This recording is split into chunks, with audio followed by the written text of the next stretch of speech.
The film begins in Alaska in 1947, where we see a man walking through the blizzard, and upon reaching a cabin, he tries to grab something behind a grate until he hears a grotesque growl. The scene then cuts to an oil exploration team playing cards, while they are watched by a woman who decides to invite one of them to dance. During this, they hear a grotesque growl, putting everyone on alert, and apprehensive, the woman approaches the window, but her colleagues say it might just be a bear, calming her down, so she decides to go to sleep, but during the night she hears loud banging and decides to check. She realizes it is her colleague who was fixing the roof, and he asks if he scared her, but she says no and decides to help him. While she watches him work, he is pulled upward by something and brutally killed. At the same time, the news broadcasts that the billionaire Mariel Sunday and his team disappeared in Alaska. Mariel Jr. gives an interview explaining that his father and his team did not return and declares that they are officially missing. He promises to search for them and states that he assembled the best rescue team, composed of Leander Coates, the supervisor, Dr. Margaret Lamb, an animal specialist whose twin sister is among the missing, Booker Marchmont, a radio communications specialist, and Dan Hewitt, a demolition expert with dynamite. Meanwhile, Ellie Bannister, daughter of Hollis, is giving a lecture on cartography, and after the presentation, she is approached by Belle Parker, who says she came on behalf of Mariel Jr. and states that Ellie should already know what it is about. She replies that it must be about the disappearance of her father. Then Belle explains that Hollis and the others simply vanished, but Ellie does not believe it and says he is fine, because to her father has already been missing for 15 years and must be where he always wanted. Belle then reveals that the team missed the boarding on the boat and that the last communication was a distress call, which leaves Ellie worried, who asks what she can do. Belle says she knows she is good with maps, but has never put that into practice, and for that reason Mariel Jr. wants her to lead the team and help in the rescue. Ellie shows fear in the face of danger, but Belle states that she trusts her, and that with her the chances of success are greater. Belle prepares to leave when Ellie hands her a compass that Hollis gave her, saying that she will need it. After Belle leaves, Ellie looks at an old newspaper about her mother's disappearance and realizes she needs to do something. Sometime later, she appears with the group, and Mariel Jr. introduces her as the team's navigator. Ellie approaches Belle, who returns her compass, officially marking her entry into the mission. Later, they arrive in Alaska, and Ellie tries to confirm the location with the boat, but because of the noise she cannot hear properly. Booker explains that the storm has already reached the boat, and that everyone will be stuck for a few days. Meanwhile, the rest of the team waits for the pair, and Dan struggles to set up the tents. Margaret tells him to give up, explaining that the ground is permafrost and will remain solid until summer. When Ellie and Belle return, Mariel Jr. gathers the group and asks what she found out. Ellie replies that she tried to contact the ship, but the signal was interrupted by the storm. Irritated, Mariel Jr. demands a solution, and Ellie explains that under the current conditions, there is nothing to do but wait. This stresses Dan, who asks where they are going to camp, and complains that they have been following Ellie for 3 days without any success. Belle tries to calm him, saying that the storm is the cause of everything, but he does not accept it and says that they will all end up dying like the others, because no one knows where they are. Mariel Jr. tells him to stop, but Dan replies saying that his father is probably already dead, and that even if they knew where he is, they would not be able to rescue him because of Ellie. Booker interrupts, saying that they are on their own, because the ship cannot remain anchored for long with those waves. Dan complains that they are stuck in the cold, since he cannot blow up the ground to set up camp. Ellie tries to suggest an improvised shelter, but is interrupted by Mariel Jr., who tells Dan to use the explosives. Dan prepares everything, and after they move away, they detonate the charge, managing to open a hole in the ground. Later, while the group talks, Mariel Jr. approaches Ellie and apologizes for being rude earlier. She explains that she did not get lost because of the storm and shows her compass, indicating that something is wrong, but admits that she cannot understand what it is. Mariel Jr. tries to reassure her, saying that everything will be fine. At the same time, Dan asks Margaret why an animal specialist is on the rescue team, and she explains that her sister was the cook of the missing group, and she came to rescue her, leaving everyone surprised. Later, Ellie explains the problem with the compass, and Margaret says they are close to the magnetic north, explaining that this can cause several anomalies, even stories about monsters. Belle questions this, and Ellie replies that they exist to prevent people from entering places where they do not belong. At that moment, Dan hears a noise and asks if the others heard it too, but Leander tells him to stop joking. Dan insists that he is not joking and asks them to pay attention. Then everyone confirms the sound, and Leander suggests that it might be a polar bear or something like that. Mariel Jr. does not like the talk about monsters and tells everyone to stop, which ends up generating quiet laughter because of his fear. Later, while everyone is lying down, Dan tells Ellie that he needs to step away to relieve himself. She tries to hand him a rope so that he does not get lost, but he refuses. After leaving, Booker approaches to talk to Ellie and asks if she has traveled a lot. She replies that yes, but that nowadays she avoids going out, and comments that she could have been a famous explorer like her parents. However, her life changed after a polio outbreak when she was 15, which she barely survived. Booker then asks about her mother, leaving her thoughtful for a moment, but the conversation is interrupted by static on the radio, and Ellie decides to go rest. Meanwhile, Dan finishes relieving himself and begins to hear loud banging coming from the forest. He lights a lighter and tries to investigate the source of the sound, but the noise intensifies until he realizes something terrifying and starts screaming, being heard by Ellie. She realizes that only she heard the sounds and decides to look for the man, but before that she ties a rope to a tree so she does not get lost. Ellie does not need to go far to hear the banging, and to make matters worse, her rope is cut, leaving her apprehensive. The noises begin to intensify, and she sees someone with a lighter walking toward her. Ellie calms down and realizes it is Dan approaching with his head down. His face is covered in blood, and he reveals that he saw Margaret's twin sister and says that she is really beautiful. Dan turns around and Ellie realizes that he was attacked by something, which leaves her even more terrified. He begins to walk toward the darkness, singing a horror song while she hears a grotesque growl. She moves away and hides behind a tree while the grotesque creature approaches growling. She remains paralyzed with fear while she begins to hear her companions calling for her. The calls make the creature move away, and Ellie manages to breathe again, but does not have the courage to shout for help. She manages to return to the camp, but everyone notices that she is shaken. Muriel Jr. asks about Dan, and Leander reveals that he found his remains nearby, which leaves the group apprehensive. Margaret asks what attacked him, and Leander says it was something big enough to split a man in half. She asks if Ellie saw the body, but in shock she cannot respond. Margaret says she will go out to find the remains, but is stopped by Muriel Jr., who does not believe that Dan was killed and says that he may have just gotten lost or gone away drunk.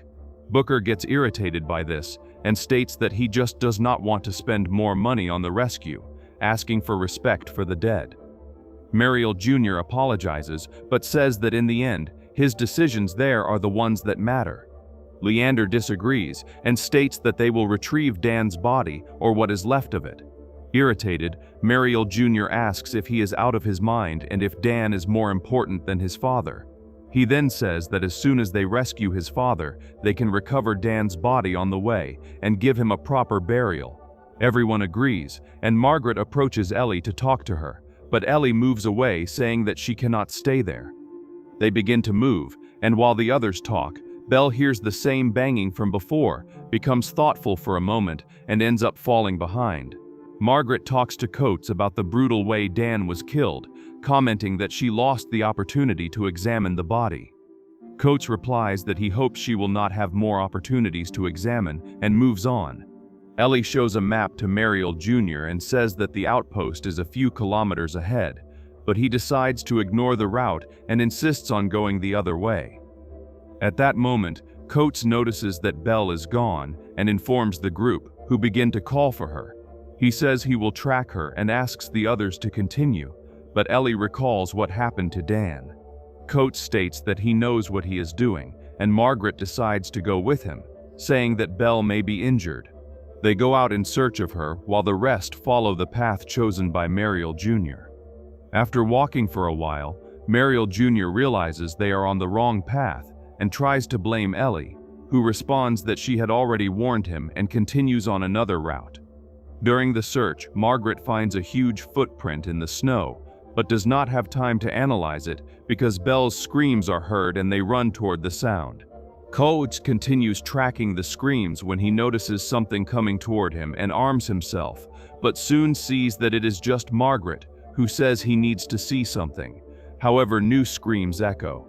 The two follow the direction of the sound and find Belle being dragged and brutally killed by the creature. After the beast leaves the place, Coates runs to try to help her, but realizes it is too late. He holds her while she dies in his arms and breaks down in tears, while Margaret watches in terror. Meanwhile, the other group finds the outpost and goes excited to enter, but discovers the place devastated and with no signs of the team. Mariel Jr. wonders where his father is. At that moment, Ellie notices Dr. Margaret collapsed, very weak because of the cold, and runs to help her, asking about Belle and Coates. Margaret says that she fled there, while Coates went out to hunt the creature, at the same time revealing a huge fang to the others. Shortly after, Coates returns in complete silence, and when asked about Belle, he states that she was killed. Ellie asks if he saw the creature, and he describes it as a grotesque beast that walks on two legs and killed Belle with ease. Mariel Jr. becomes furious, accuses Coates of not protecting the group and starts provoking him. Coates moves toward him, but Booker stops him, saying that he is just a civilian. Coates replies that she died because of him, and says that he will hunt the creature and avenge Belle and then walks away. Margaret interrupts them and then mentions an animal called Gigantopithecus, a giant prehistoric and extinct ape, or at least that is what was believed. Ellie questions if she is talking about a monster tens of thousands of years old, and Margaret suggests that it may be an ancestor of these creatures still alive in the region. Ellie turns to Coates and says that they need to stay united in case the creature attacks again, since they will need everyone to face it. Mariel Jr. questions if she is crazy and states that they should return immediately and seek help from the government. While he loses control, the prehistoric creature lets out a fierce growl, indicating that it is approaching. Coates tells Mariel that it is already too late for decisions like that and asks everyone to move away from the windows. The animal begins to approach, leaving the group on alert, and Coates prepares for a possible attack. He ends up getting distracted while Mariel Jr. tries to contact via radio and is surprised and attacked by the creature. Ellie tries to stop the bleeding, but Coates is pulled away. Booker approaches and manages to calm her down, and later she cleans her hands and says that it will come back. After barricading the broken window, Margaret talks to Ellie and says that everyone who was there was killed, including her sister. She believes that Hollis was not with the team during the attack, giving hope to Ellie. Booker tries contact via radio, but realizes that the antenna is broken and that they will need another one. He notices that Ellie is distant and calls her attention. Ellie says that Mariel Jr. invited her only because of her father's fame, and that because of that everyone is dead. Booker says that it is not her fault, and says that without her they would be lost. Then she reveals that the last time she got lost, it cost her mother's life. They were climbing the south face of Mount McKinley when the storm came. Due to polio, her leg ended up locking, and her father carried her on his back and they lost her mother in the fog. Hollis went back to look for her, but never managed to find her, and after that he could not look her in the eyes anymore. And now she uses maps as a way to explore the world. Again, Booker says that and this tragedy were not her fault, but natural causes. She remembers that Belle had said that the ship received a distress call from the outpost. Booker says that they built a radio tower, and Ellie suggests sending a message to the ship through it. The two go outside, and before climbing the tower, Booker arms Ellie and teaches her how to shoot. Then she ties a rope to him, and he explains that if she sees the creature, she should run and not try to fight. At that moment, there is a mood between the two, and embarrassed Booker changes the subject. Booker soon climbs the tower and starts fixing it. After managing, Ellie informs that the radio is working. Booker notices that something is wrong, while Ellie gets distracted with the music on the radio. Booker starts shouting desperately, warning that it is coming, and at that moment she removes the headphones. However, Booker slips from the tower, but is held by the rope, and Ellie notices blood dripping. She tries to climb to help him, but a fierce growl echoes, making her run away. After a few minutes, Booker wakes up from a faint and frees himself from the rope, falling to the ground. Ellie hears the fall and watches him from afar, while the creature approaches him. The animal presses him with its paws and kills him in seconds, while Ellie runs away in tears. She finds the same cabin from the beginning and enters, where she discovers a man in a cage. Thinking it is her father, she runs to help him, but soon realizes that it is Mariel Sunday, who angrily asks where he is. Ellie deduces that he is delirious due to the cold and decides to free him from the cage. She takes him to the outpost, where Mariel Jr. takes care of him. Ellie searches a room and finds a jar of morphine and a drawing that shows the transformation of a human into a creature. From this, she begins to look at Sunday with suspicion, especially because he was found chained in a cage. Mariel Jr. approaches and warns that he will take his father back to the boat in the morning, asking her to go with him. Observing the papers, Ellie says that the expedition has something to do with the cage Sunday was in, and states that she knew that her father would not have come just for money. Mariel Jr. says that this is getting sick, and Ellie replies that no one would take a trap to Alaska. At that moment, Sunday appears armed and says that he will not leave there without Hollis, because it was he who left him chained. He asks to be accompanied by the two and begins to explain the true objective of the expedition. According to him, the mission was never about oil, but about building an outpost for shareholders to hunt. Intrigued, Margaret asks what they came to hunt, and he reveals that it is a living fossil, a monster that has existed since before Christ. He states that he had already sent other people before, but none returned. The last message received was a report of a grotesque creature that devours human beings. He explains that he lost interest in oil and became obsessed with the creature, deciding to go after Hollis because Ellie's father knew the legend. He also tells the story of how Alexander the Great would have faced a similar beast that decimated half of his troops. Hollis believed that the ape and this creature could be the same being. Ellie asks if he forced her father to come, but Sunday reveals that he begged for help because he admires him. When they arrived, the creature killed all the hunters, leaving only him and Hollis to study it. Sunday reveals that they found a cub of the creature and that Hollis saw humanity in it, deciding to save it. He locked it in that cage to die when the mother returned. At that moment, Margaret interrupts, saying that if there are cubs, there must also be a partner, and Sunday confirms, but states that they never got to see it. Mariel Jr. says that they cannot face it, but his father disagrees and hits Ellie with the weapon. The two carry her to use her as bait. However, Mariel Jr. shows that he does not agree and says that they need to leave. Sunday threatens him and says that he will bury him alive if he does not cooperate, leaving him with no option. Sunday forces Mariel Jr. to tie Ellie in the cage, and later they wait for the creature. While they talk, they notice the creature approaching and prepare themselves, lighting torches near Ellie. Margaret, who was unconscious, wakes up and notices the creature in front of her, stands up to touch it, but is brutally killed, while Ellie wakes up with the noises. She is terrified when she notices the creature and begins trying to free herself while it advances toward her. Ellie manages to free herself from the ropes and tries to get out of the cage, but cannot and ends up face to face with the monster. Unable to reach her, the animal knocks down the cage and tries to attack her again. The creature is hit by tranquilizers and stops the attack, while Sunday asks his son to tie it, while he goes to get more sedatives. Even terrified, Mariel Jr. is forced to go and slowly approaches the cage, calling for Ellie. He cannot see her, and Ellie sneaks behind, grabs him with a rope, and manages to kill him. Then she crawls on the ground while Sunday approaches her, and even with her pleas, he injects her with a sedative. At that moment they hear a scream and discover that it is Hollis, who appears to confront him. Sunday says that he is willing to trade the beast child for his human daughter, and while they are distracted, Ellie takes the fang she had obtained and stabs the man in the leg, making him fall, and then hits him on the head. Ellie falls powerless on the ground, and Sunday shouts that Hollis killed all of them because of a beast creature. Before dying, he asks Hollis if it was worth it, but the man remains silent. Later, Ellie wakes up and sees her father, who scolds her for having gone there. She says that someone needed to bring him home, and he asks if that someone had to be her. She replies that at least she tried, and then questions why he came, since he abandoned her when she was just a child. Hollis interrupts her, saying that the creature is capable of producing human sounds, and that when remembering her as a child, he decided to save it from Sunday, who only wanted to use it.